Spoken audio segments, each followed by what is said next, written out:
So I just finished moving some bees up to Calhoun, to our new bee yard. The Woodstock bee yard, one of the neighbors was complaining. Apparently the bees had found their pool. So we've just finished moving all but one colony out of that yard up to Calhoun. The bees are really pissed today. I did want to share this morning. I was thinking a little bit. It's been just over a year since I quit my real job, and my wife said I could basically spend some time doing things that are more fun than what I was doing. Ordinarily, at this time, just over a year ago, I'd be sitting in a conference room and talking about stuff that was pretty much going to be the same next week. We could talk about all the things we were going to do, and next week we'd be having the same conversation. So after having some time away from sitting in an office every day, I have come to realize a few things. First of all, my kids are lazy, and it's not completely their fault.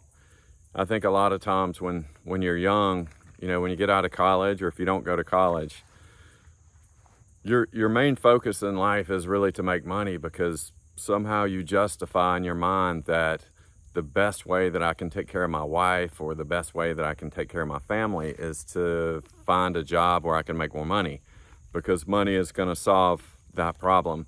And it does solve a lot of problems. You got to have money to live. I get that. So I think from my perspective, my kids, we were a little bit older when we had kids, so they basically saw us at a point in our life where my wife and I had succeeded. So we were doing well, we had money, we had this, we had that, we were able to go on vacation, all those things are great. I think what my kids didn't see is they didn't see us struggle enough. And by that, I mean, kind of when you start making money, you give up, the biggest thing you give up is time. And it starts off, you get out of college, you get your first job. I remember I'm like, man, I'm gonna work. And I would work basically I would just work until they told me not to work, because I wanted to move up fast, because I figured that making a lot of money was gonna be the best thing that I could do. And the more money you make, the more jobs you get, the better money. Somebody wants to give you more money to move a job. All those things are great. Where it starts to break down is the cost of that. And for us, we were, we had enough money to do kind of whatever we wanted to do within reason. And people don't realize that if they make a lot of money and their top line is really high, they don't have time to live, because it starts off and normally the first thing to go is the yard work. So it gets justified by, hey, I'm working all week. I work 10 hours a day. I'm tired. I don't want to come home on Friday night and mow the yard so I can relax on the weekend. Let's just get somebody to mow the yard. We have a yard. It's got to be mowed. I don't have time to do it. Let's pay somebody to mow the yard. So there you go, $400 a month, whatever it is. Somebody takes care of the yard. And by the way, while you're mowing it, go ahead and put some chemicals on it, because I sure don't have time to research the right time of year, or to think about the right time of year to put down the right chemical. So that's number one. So all of a sudden you've got this high top level number, and then you're starting to, well, I got to pay to take care of my yard. I can't take care of it. I'm tired. And then, the second thing to go is the house. Hey, I don't want to clean the house on the weekend. I've been working all week. I'm tired. My wife's tired. I don't want to scrub toilets on the weekend. We've got this money. Let's pay somebody to clean our toilets and to scrub and to clean up after us, because we can't do it. We're too tired to do it. So then you've got the landscaping and you got the cleaning. Okay. So the house maintenance is pretty much taken care of.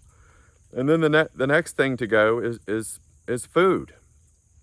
I'm tired. I don't want to cook. I'm too tired to cook. I've been working all day. I had a long day. Let's go out to eat, right? You can spend a huge amount of money on eating out. So what I've kind of realized over the course of this time is that essentially, while I was making a good living, I was outsourcing my life. The last thing to go is really time with your family. and you're tired and you're stressed and all those things come down on you, and you know, your kids are like, hey, let's go do this, and you're like, I'm tired, I don't want to do it. So for me, there are some things that I'm certainly thinking about differently than I was a year ago. I was sitting in an office thinking that the stuff I was doing was the most important stuff on the planet. When I quit, I took a coaching job, well, not a job, really a volunteer kind of thing, at the high school to coach soccer. And I'll tell you that just in that couple of months for the season, I think I made more of an impact on just some of those girls that I coached than I did the whole time in my last job. None of the stuff that I was doing mattered. It just, I mean, I was making a living and there's a reason to be doing it. But at some point you realize, holy moly, I'm really just squandering my life away. So now I am I would say a part-time beekeeper. It's been really awesome. My mom has gotten into it, which I never thought in a million years would I say that my mom is a beekeeper. We have bees down at their house in Fayetteville, at a neighbor next door. So I spend a huge amount of time with both my parents, which has been really cool.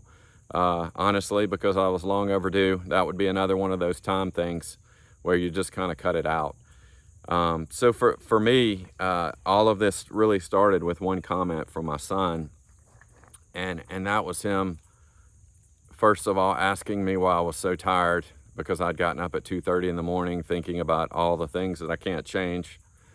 And then he looked at me and he says, Dad, I know vacations are expensive, but I would much rather never go on vacation again than for you to keep working a job you hate. And when that happens, the choice to do nothing that's not even really a choice. You have to respond. And my response was to stop doing what I was doing and you know, take some time to think about what's going on and just quit chasing the everyday. And I mean, we have so much stuff. I mean, it's unbelievable how much stuff that I'm still cleaning, stuff that we just didn't have time to deal with, and it just got shoved in a corner. It's really unbelievable how much waste. You know, we eat a lot more in the house. We're on a food budget. There's a budget on the refrigerator for food. And my kids know where we are in the course of a month. You know, a year and a half ago, it was just, hey, I got a good job and we're making money and it doesn't really matter how much it costs, let's go eat. So there's just some really small things that my kids have picked up on. They are watching me struggle. I'm not an excellent beekeeper. I've only been doing it full time for not even a full year. But they see me reading, they see me studying, they see me watching videos, they see me going to conferences. They're watching me struggle, which a lot of times, just depending on when you have kids, sometimes your kids don't ever get to see you struggle, which I think is part of the fun, is struggling. It is nice to walk out to a bee yard and not know what to expect, to not know the answer. Hey, I screwed this up, or I didn't screw this up, so it's just something different. And I will tell you that I feel better mentally. I'm physically in probably close to the best shape that I've ever been in. I just feel a lot better and I'm a lot happier.